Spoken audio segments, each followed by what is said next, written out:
विकारित भी हो जाता इनका प्रभाव कहाँ पड़ता है? आप पे तो कभी पड़ता ही नहीं, आप पे कभी नहीं पड़ सकता। आपका जो स्वरूप है, आत्मस्वरूप, वो निर्विकार है, उसमें पढ़ ही नहीं सकता, ये प्रवेश ही नहीं कर सकते। इनका प्रवेश होता अंतःकरण में, मन, बुद्धि, चित्त और अहम। अहम जिससे आप अपने को भूलकर पुरुष माने हुए हैं, अहम जिसमें आपको देहाभिमान है, मैं पुरुष हूं। तो इस मैं में यहाँ सारे विकार रहते हैं। मैं शरीर हूं तो भोगों की तरफ नाना प्रकार, और भोग चाहिए तो अर्थ चाहिए, और अर्थ लोलुप काम लोलुप वृत्ति हम अपने ऊपर आरोप कर लिए, यद्यपि मेरे ऊपर नहीं है, अंतःकरण पर है। पर अंतःकरण में इतनी प्रियता है कि हम अंतःकरण की हर बात को मैं में मानते हैं। जैसे मन नेत्र के साथ रूप देखना चाहता है, तो हम क्या कहते हैं? मुझे रूप देखना है, गड़बड़ हो गया।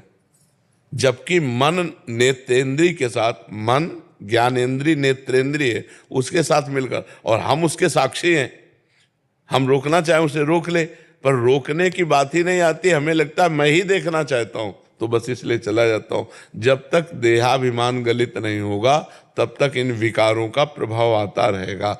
देहाभिमान गलित होने के लिए खूब नाम जप करो, सत्संग सुनो, धीरे धीरे जब ज्ञान प्रकट होगा तो देहाभिमान, आप शरीर तो है नहीं प्यारे, पक्की बात समझो, 100 में 100% आप शरीर नहीं है। शरीर को आपने अपना मैं स्वीकार किया है। थोड़ा ज्ञान होने पर लगता है शरीर मेरा, जब शुद्ध ज्ञान होता है तो बिल्कुल ये ऐसे है जैसे आप गाड़ी पे बैठे हैं, आप अलग हैं, गाड़ी अलग है, आप अलग हैं, गाड़ी अलग है। ऐसे मनुष्य शरीर रूपी गाड़ी परमार्थ की यात्रा के लिए भगवान ने आपको दी है। हम गाड़ी को गाड़ी न मानकर मैं ही मान लिए, तभी हम कंट्रोल नहीं कर पा रहे। जो देखना, सुनना, भोगना, छूना, वो सब मैं में आ रहा है कि मैं देखूं, मैंने भोगा, मैंने किया, मैं। तो अहंकार विमूढ़ आत्मा करता हमिति मन्यते, अहंकारी मूढ़ता को प्राप्त हुआ पुरुष ऐसा मानता है, इसलिए इन पर विजय प्राप्त नहीं कर पाता। इसके लिए हमको भगवान नाम जप, शास्त्र स्वाध्याय, सत्संग, तब हमारी समझ में आएगा। नहीं तो ये जब तक मैं पुरुष हूं तब तक इनका आक्रमण बनता रहेगा।